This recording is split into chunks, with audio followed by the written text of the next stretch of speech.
Warga India meminta AFC dan FIFA hukum timnas Indonesia U17 dan Australia usai menjalani laga aneh di kualifikasi Piala Asia U17 2025. Warga India meminta AFC dan FIFA menghukum timnas Indonesia U17 dan Australia setelah bermain aneh di laga pemungkas grup G kualifikasi Piala Asia U17 2025.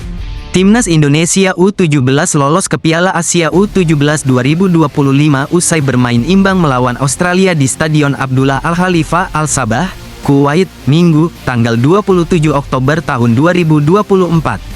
Skor 0-0 pada laga ini cukup mengantarkan timnas Indonesia U17 lolos ke Piala Asia U17 2025 usai menempati posisi ketiga klasemen runner-up terbaik. Pada pertandingan tersebut, awalnya berjalan dengan normal dan kedua kesebelasan memperagakan sepak bola menyerang hingga menciptakan beberapa peluang emas. Akan tetapi, keanehan mulai terjadi pada menit ke-60 setelah Indonesia dan Australia dipastikan lolos meski bermain imbang.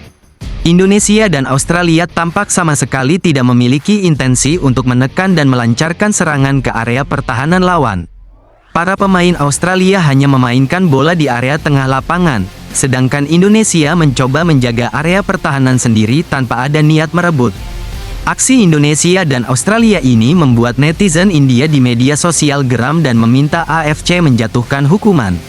Pasalnya, India mempunyai peluang lolos ke putaran final melalui jalur runner-up terbaik jika Australia meraih kemenangan atas Indonesia.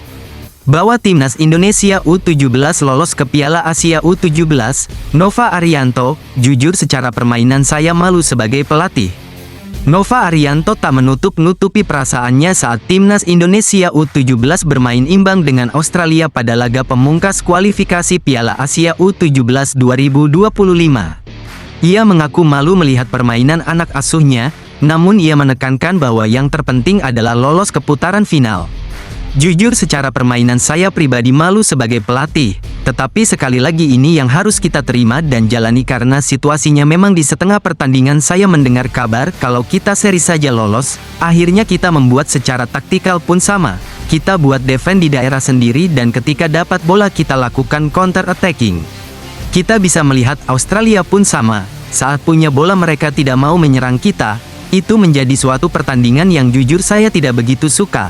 Tetapi apapun jalannya pertandingan hari ini saya bersyukur kita bisa lolos, kata Nova. Calon bek timnas Indonesia Kevin Dix dalam incaran klub Bundesliga Borussia Mönchengladbach.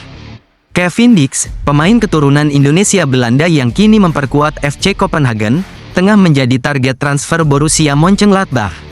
Klub Bundesliga ini dikabarkan tertarik merekrut Dix untuk memperkuat lini pertahanan, mengingat kemampuan versatilnya sebagai bek tengah maupun bek sayap. Ketertarikan Mönchengladbach muncul karena adanya potensi perubahan dalam skuad mereka, dan Dix dinilai sebagai opsi tepat berkat pengalamannya di Eropa. Kabar itu disampaikan oleh akun Instagram Football Indonesia.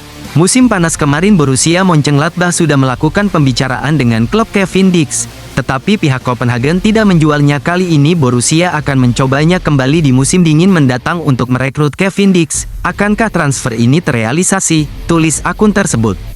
Darah Indonesia mengalir kuat, Thomas Paul siap bela timnas Garuda. Setelah sekian lama menantikan momen ini, akhirnya mimpi Thomas Paul untuk membela timnas Indonesia menjadi kenyataan. Pemain berdarah Indonesia ini telah resmi mengajukan permohonan naturalisasi dan tinggal menunggu proses administrasi selesai. Dengan keturunan Indonesia dari sang kakek, Paul merasa memiliki ikatan yang kuat dengan tanah air. Keinginannya untuk berkontribusi bagi sepak bola Indonesia semakin membara, dan kesempatan untuk mengenakan jersey merah putih adalah impian yang menjadi kenyataan. Akhir-akhir ini, Thomas Paul menjadi perhatian di media sosial. Thomas Paul memiliki darah Indonesia dari kakek pihak ayah, tetapi kakek itu sudah meninggal. Namun, Thomas Paul mengklaim dia masih bisa melacak jejak sang kakek melalui kakaknya. Kemarin saya juga sempat telepon kakak dari kakekku, karena saya tahu kita akan ngobrol, jadi akan telepon dia, kalau kakekku sudah meninggal, kata Thomas Paul. Thomas Paul belum pernah dihubungi oleh PSSI atau organisasi lain terkait peluang membela timnas Indonesia, namun, dia akan sangat terbuka jika panggilan itu datang. Dia siap membela tim Garuda. Tentu saja terbuka karena itu sesuatu hal yang sangat bagus. Jadi kalau waktu itu akan datang dan saya bisa memilih, saya terbuka, tentu itu akan menjadi hal yang sangat indah. Saya benar-benar ingin, ayahku juga belum pernah. Tetapi akhir-akhir ini dia bilang kalau mau ke Indonesia, jadi, dia bilang suatu saat ingin datang ke Indonesia, tegas Thomas Paul.